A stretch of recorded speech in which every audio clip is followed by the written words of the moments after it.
Hey everybody, Vern here. Welcome back to another video. This one is a bit special. I am going to be reviewing the Lenovo Ideapad L340 gaming laptop.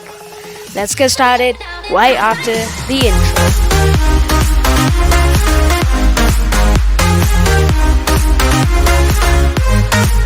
Before we start, if you are a viewer who can understand better in Hindi, I have a separate video for that in the iCard.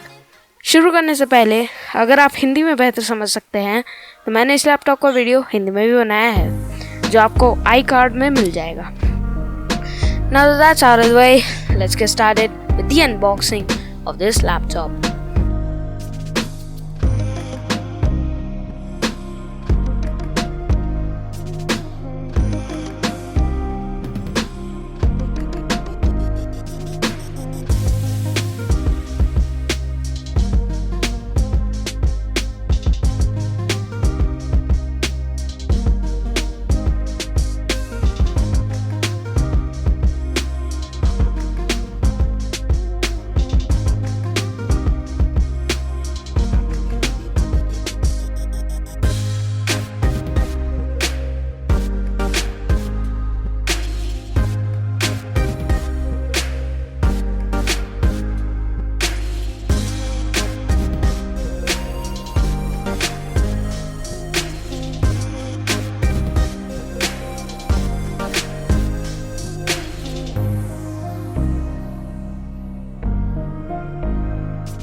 Okay, now that the laptop is unboxed, I need to tell you this thing.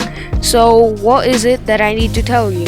So I found this video called Do This Before Using Your New Laptop by Bracer Jack. It's linked in the description below. He shows that you should, take a snapshot of your laptop as soon as you get it. It will take 3 hours, but it's worth it. I've tried it on my S145. I had to reset it once because the laptop experienced a fall. So I had to reset it once, and that snapshot came in so handy. So you should definitely follow what Bracer Jack tells you.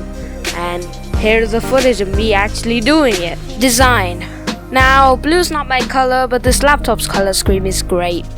A little darker blue blends in with the black so smoothly.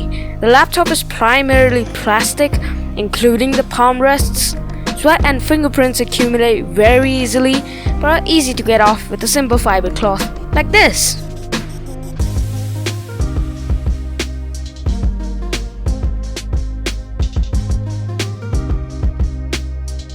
The lid has a brushed finish and is very minimalistic. There's only this blue Lenovo logo just creeping up on you. Help. There are no sharp corners on this device. My device weighs in at 2.2 kilograms. With the 135 watt power brick, it rises to 2.8 kilograms. The length of this thing is 36.3 centimeters. The width is 25.4 centimeters. And the thickness is 2.4 centimeters. Although this is the chunkiest boy I've ever seen, chunkier stuff does exist. The bottom just has a blue intake vent with 2 fans. Both are off to one side. The cooling system is not good on this model. More on that a little later. The display. This display is a 15.6-inch 1080p 60Hz IPS panel. The bezels on the sides are 0.9 centimeters each. I literally measured it in a scale. The top and bottom ones are 2 centimeters and 3 centimeters respectively. These are the biggest bezels I have ever experienced. This display does not include G-Sync.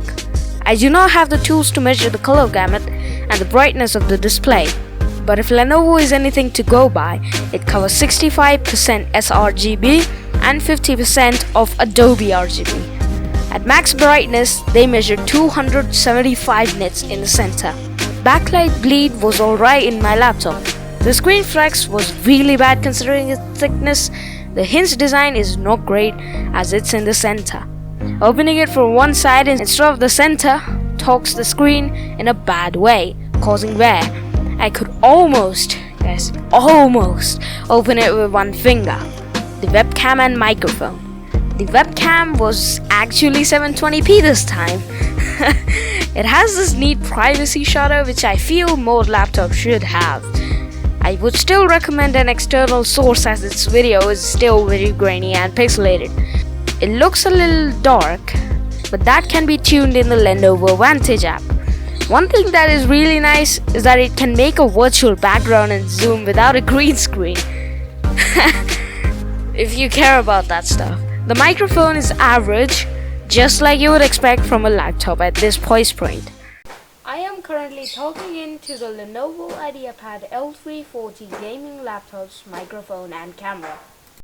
The keyboard, matching the blue theme, has 3 brightness settings. The key travel and feel is so good that I actually switched to the integrated keyboard from an external one that I used previously.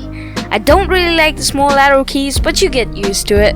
The keys don't feel mushy like on the previous Lenovo Ideapad S145 that I had for a short time. Hint hint, click click. In the iCard, there was a lot of keyboard flex, more than the S145. The trackpad. The trackpad uses ELAN drivers and was very usable. This is coming from a guy who hates trackpads. That says something. It has integrated click buttons, which is to be expected. The buttons go down a lot. Dust has an easy way to get inside. Also fingerprints. Fingerprints are a real issue on this trackpad, but also they can be wiped pretty easily. It's just like the palm rests. Okay, let's talk specs. My laptop has Core i5-9300HF. Do not take this processor. I recommend the Ryzen 4600H. Don't take the i5. The stats speak a lot. They are in the iCard. It has NVIDIA GTX 1650 4GB graphics. It has 8GB of DDR4 single-channel memory, upgradable to 32GB. 1TB hard disk drive for the storage, 256GB M.2 NVMe SSD, which is pretty nice.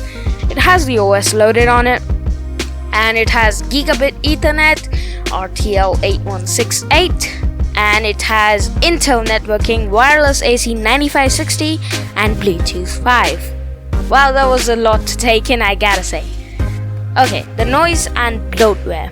This laptop produces this amount of noise while the CPU is fully stressed. This laptop comes with McAfee and Lenovo Vantage pre-installed, both of which you should keep because McAfee is a one-year antivirus which comes with a firewall and VPN for free. Vantage lets control important functionality of your device such as BIOS updates and warranty. Definitely keep these two around. Okay, ports. Everything except the lock slot is on the left side. Kind of a bummer for my setup here. Okay, moving swiftly on, we have on the left side AC power, Ethernet, HDMI 2.0, 2 USB 3.1 Gen 1 Type A ports, 3.5mm headphone or microphone combo jack, and a USB Type-C port with DisplayPort functionality. No Thunderbolt here. The front and back sides are empty. Okay, the speakers. The speakers on this laptop are side firing. Quite unique, but this design has a big advantage. As in the name, laptop. It's gonna be sitting on your lap. Therefore, the side firing speakers make it so that the audio doesn't get lost in your lap, as seen when the speakers are front firing. They are average speakers, but they are loud.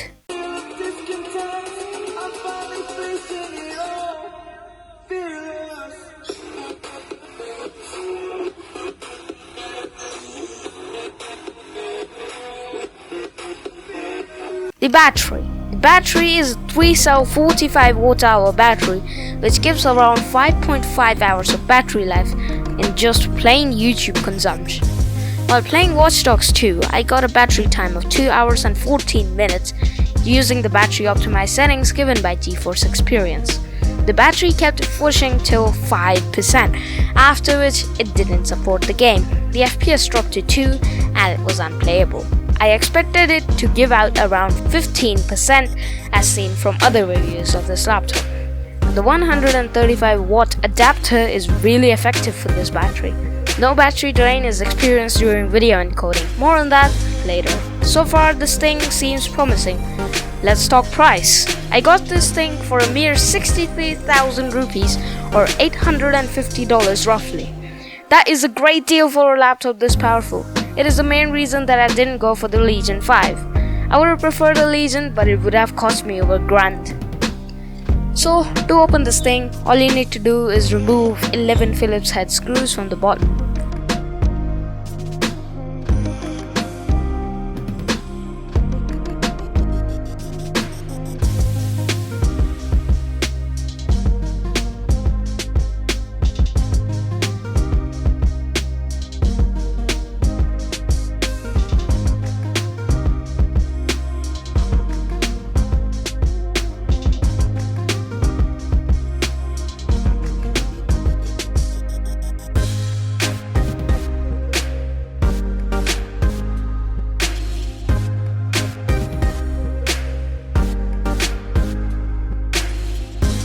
Now, before we do anything, let's talk about the internals, mainly the storage and the cooling.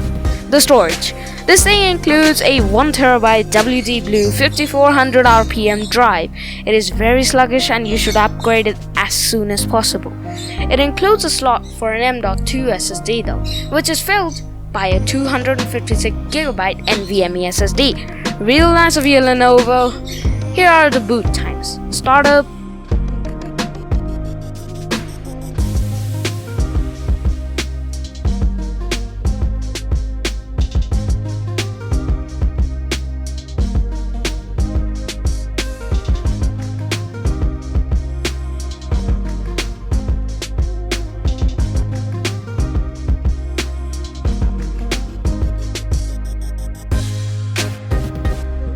and shut down.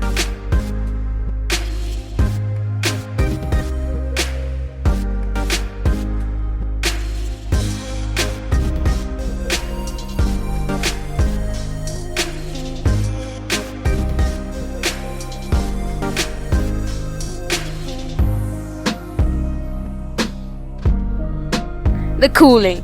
Now, first thing to say about this cooling setup, Lenovo, this ain't cooling.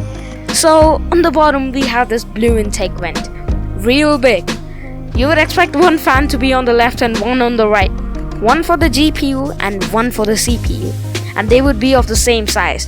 Nope, you ain't getting that. So there's only one exhaust vent on the right side, so off center.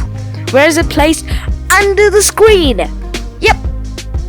Okay, so there are two fans, not the same size. I had to stop streaming the other day because it overheated. OBS was screaming at me and coding overloaded. If you're gonna be streaming, look for a Legion instead. Okay, let's finally get to upgrading the RAM. All you gotta do is lift off this cover,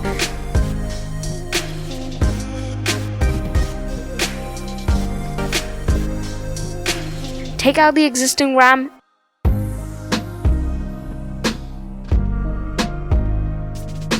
and put your own stick in.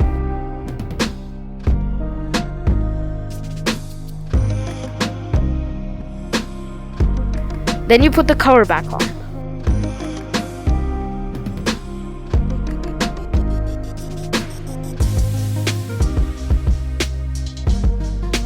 Done. Benchmark time. So I tested all of these games or apps: Minecraft Java Edition, GTA 5, GTA Online, GTA 4, GTA episodes from Liberty City, Watch Dogs 2 and Cinebench. Here are the results. The settings for each game were given by GeForce Experience while plugged in. They will be in the description and the pinned comment. Okay, Minecraft. So for Minecraft Java Edition, we got ourselves an average FPS of 301. That's crazy. I did this without Optifine, mind you. Minimum FPS was 131. It just didn't want to dip below 100 on a normal world. The maximum FPS was 708. 708! Wow! 1% low gave us 116 FPS. Dude, this laptop is a tank. 0.1% low was 50 FPS. Nice. Grand Theft Auto 5. Alright, the story mode of this game gave us an average FPS of 66. Minimum FPS was 47. Not great. Maximum FPS was 99. Dude, come on! Why not 100 FPS? Okay, 1% low was 47 FPS again. 0.1% low was 41 FPS. That's good. Okay, GTA Online. This is the reason why I decided to measure the story mode and online mode of this game separately. But the results are wildly different on the same settings. Average FPS was 51, minimum was 39 FPS, maximum FPS was 269. That was probably on the loading screen. 1% low gave us 38 FPS and 0.1% low was 35 FPS. Okay, Grand Theft Auto 4. Average FPS was 48, almost 50. Minimum FPS was 36, maximum FPS was 53, 1% low was 32 FPS, and 0.1% low gave us 26 FPS. This laptop ain't a big tank anymore. Grand Theft Auto Episodes from Liberty City, The Lost and Damned. Now, Episodes from Liberty City, the DLC for GTA 4, was released at a later date. Therefore, it was more optimized. The Lost and Damned's average was 46 FPS. Minimum FPS was 26. Maximum FPS was 54. 1% low was 26 FPS and 0.1% low was 23 FPS.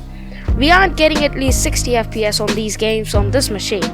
I can't really blame GeForce Experience because GTA 4, along with the DLCs, was really harsh on computers. GTA 5 is giving us acceptable values. Keep that in mind. Grand Theft Auto Episodes from Liberty City, The Ballad of Gay Tony.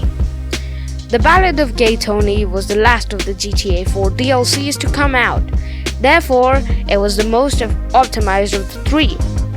Average FPS was 49, minimum FPS was 44, maximum FPS was 54, 1% low gave us 30 FPS, and 0.1% low was 23 FPS. Okay, Watch Dogs 2. Still no 60 FPS. This was the only game that experienced tearing on this laptop. Don't go with the settings GeForce Experience gives you on this one. Average FPS was 40, minimum FPS was 30, maximum FPS was 62, 1% low gave us 27 FPS, and 0.1% low was 19 FPS.